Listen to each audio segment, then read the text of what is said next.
اللہ الرحمن الرحیم۔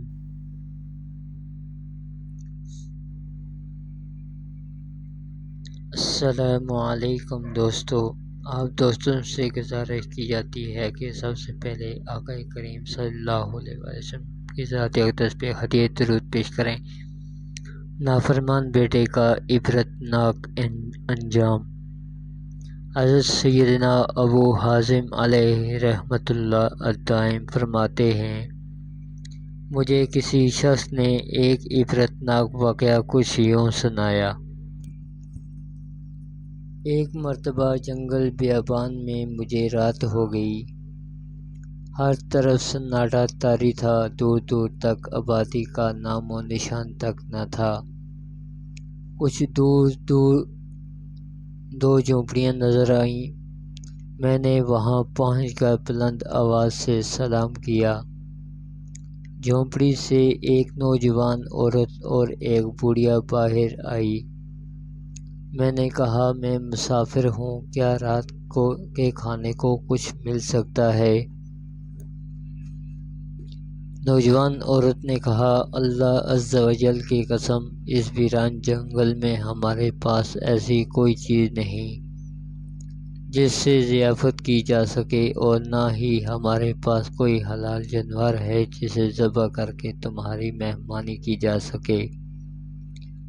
میں نے کہا، پھر تم دونوں اس ویران جنگل میں کس طرح گزر بسر کرتی ہو؟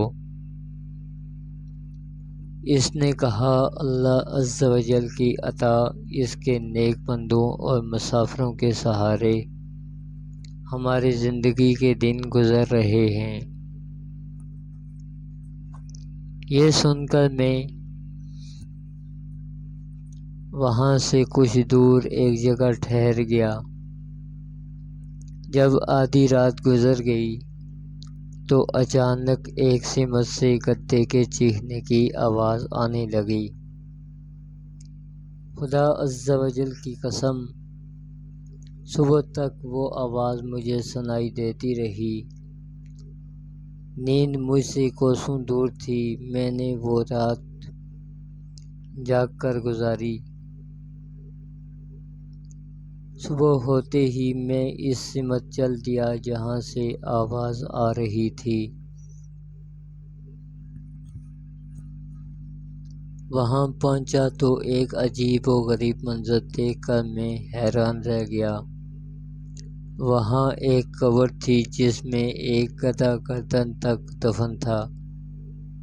اس کے سر اور پیٹھ سے مٹی ہٹ چکی تھی۔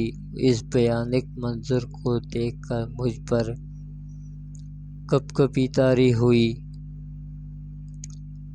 میں وہاں سے واپس آ گیا۔ ان دونوں عورتوں کے پاس پہنچ کر گدھے اور قبر کے متعلق پوچھا۔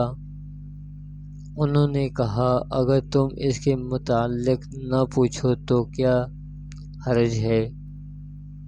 میں نے کہا، میں اس بھیانک منظر کے متعلق ضرور دریافت کروں گا۔ براہ کرم مجھے صورتحال سے آگاہ کرو۔ عورت نے کہا، اچھا، اگر تم سننا ہی چاہتے ہو تو سنو۔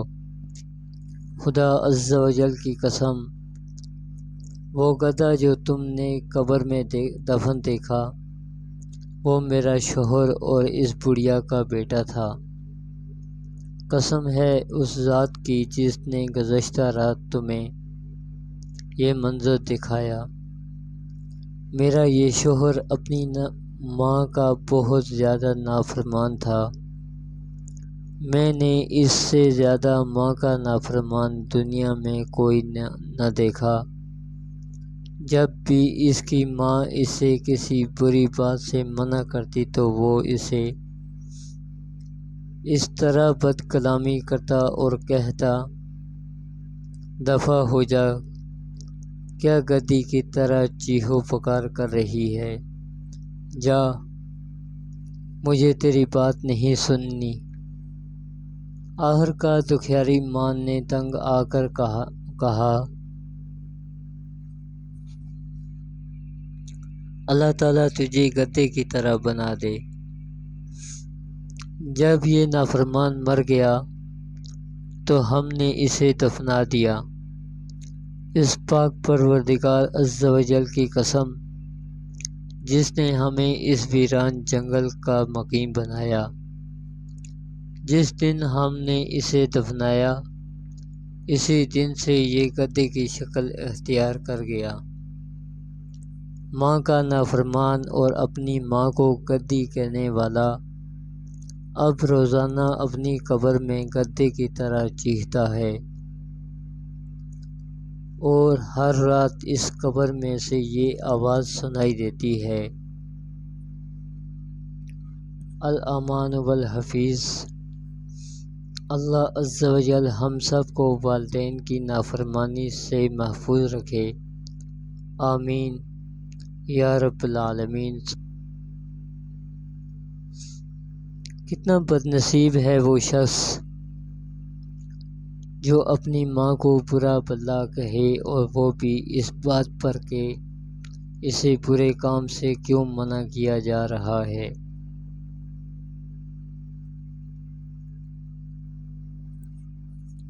ایسے نافرمانوں کا انجام بھی پھر ایسا ہی بھیانک ہوتا ہے کہ زمانے کے لیے عبرت کی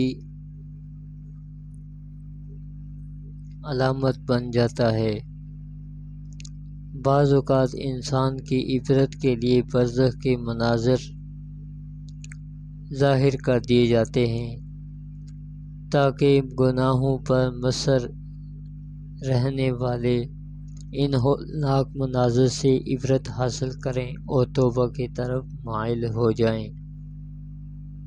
والدین کا مقام و مرتبہ دین اسلام نے بہت زیادہ معظم بنایا۔ اللہ عز و جل رسول اللہ صلی اللہ علیہ وآلہ وسلم نے ہمیں والدین کی اطاعت کا حکم دیا۔ بدبخت و نامراد ہے وہ شخص جس سے اس کے والدین ناراض ہوں۔ والدین کی ناراضگی میں اللہ عز و جل کی ناراضگی ہے۔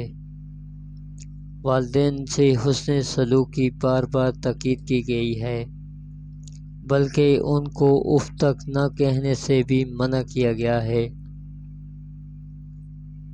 جو لوگ والدین کی نافرمانی کرتے ہیں وہ آخرت میں تو سزا کے مستحق ہیں ہی، لیکن دنیا میں بھی انہیں نشان عبرت بنا دیا جاتا ہے۔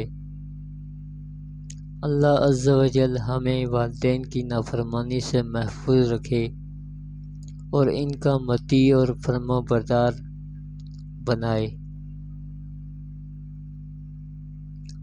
آمین۔ وآخر دعوانا ان الحمد للہ رب العالمین۔